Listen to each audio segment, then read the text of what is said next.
वही खाकी वर्दी, वही बेखौफ अंदाज और वही मर्दानी कलेजा। शिवानी शिवाजी रॉय लौट आई हैं, लेकिन इस बार जंग सिर्फ अपराधियों से नहीं बल्कि उस प्लॉट से भी है जिसे हाल फिलहाल में हम कई फिल्मों और वेब सीरीज में देख चुके हैं।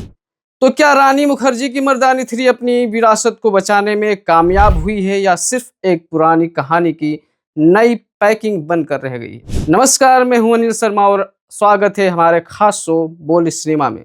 किसी भी हिट फ्रेंचाइजी के सामने सबसे बड़ी चुनौती होती है खुद को दोहराने से बचना। मर्दानी की पहली किस्त 2014 में आई, दूसरी 2019 में और अब 6 साल के लंबे इंतजार के बाद तीसरी कड़ी आई है। लेकिन इस बार एक बड़ा बदलाव है। पिछली 2 फिल्मों में शिवानी की टक्कर पुरुष विलेन से थी, पर इस बार उनके सामने खड़ी है बेगन माफिया अम्मा यानी मल्लिका प्रसाद। एक ऐसी विलन जिसकी रूह कपा देने वाली क्रूरता इस बार फिल्म का असली एक्स फैक्टर है। कहानी की शुरुआत होती है उत्तर प्रदेश के बुलंदशहर से, जहां 2 बच्चियों का अपहरण कर लिया जाता है। यह मामला साधारण किडनैपिंग से तब बड़ा बन जाता है जब पता चलता है कि गायब हुई बच्चियों में से एक एम्बेसडर की बेटी है। दिल्ली के गलियारों में खलबली मचती है और इस हाई प्रोफाइल केस की जिम्मेदारी सौंपी जाती है एसएसपी शिवानी शिवाजी रॉय को। शुरुआत में यह मामला एक आम गुमशुदगी की जांच जैसा लगता है, लेकिन जैसे जैसे शिवानी जांच की गहराई में उतरती है, उनके सामने एक ऐसा खौफनाक सच आता है जो केवल अपहरण तक सीमित नहीं है बल्कि उसके पीछे एक बड़ा मेडिकल नेक्सस काम कर रहा है। रानी मुखर्जी और उनकी टीम इससे कैसे निपटती है, यह आपको थिएटर जाकर ही पता लगेगा। अब बात करते हैं परफॉर्मेंस की। फिल्म शुरुआत से ही आपको बांधे रखती है। आयुष गुप्ता की लिखी कहानी और बलजीत सिंह मारवाह के साथ दीपक किंग रानी के लिखे संवाद ने इस फिल्म को बचा लिया है। पहले ही सीन में पश्चिम बंगाल के एक ह्यूमन ट्रैफिकिंग रेस्क्यू को शिवानी रॉय जिस तरह से अंजाम देती है, इसे देखते हुए आपको पुष्पा राज की याद आएगी।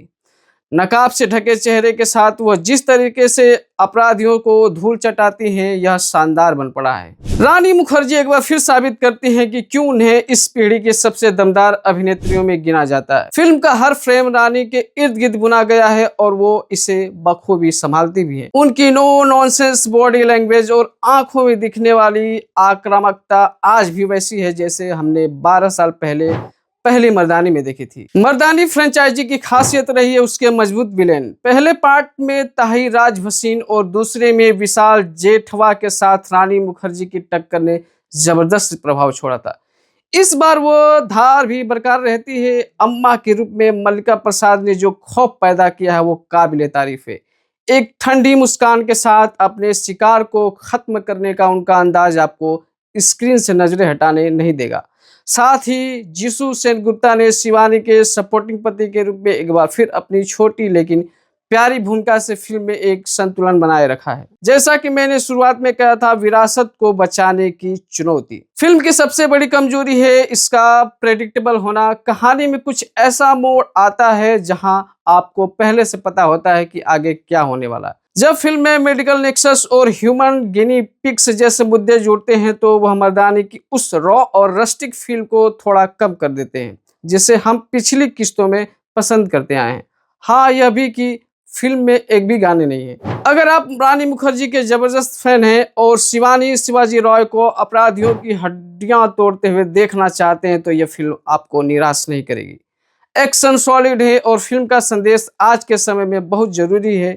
लेकिन अगर पहली मर्दानी जैसा कोई बड़ा झटका या सस्पेंस ढूंढ रहे हैं तो शायद आपको थोड़ा समझौता करना पड़े। मेरी तरफ से इस फिल्म को 3 स्टार। आपने अगर फिल्म देख ली है तो आपको ये मर्दानी की तीसरी किस्त कैसी लगी हमें कमेंट्स में जरूर बताएं। सिनेमा की ऐसी ही अनबायस्ड और बेबाक रिव्यू के लिए देखते रहिए बोले भारत।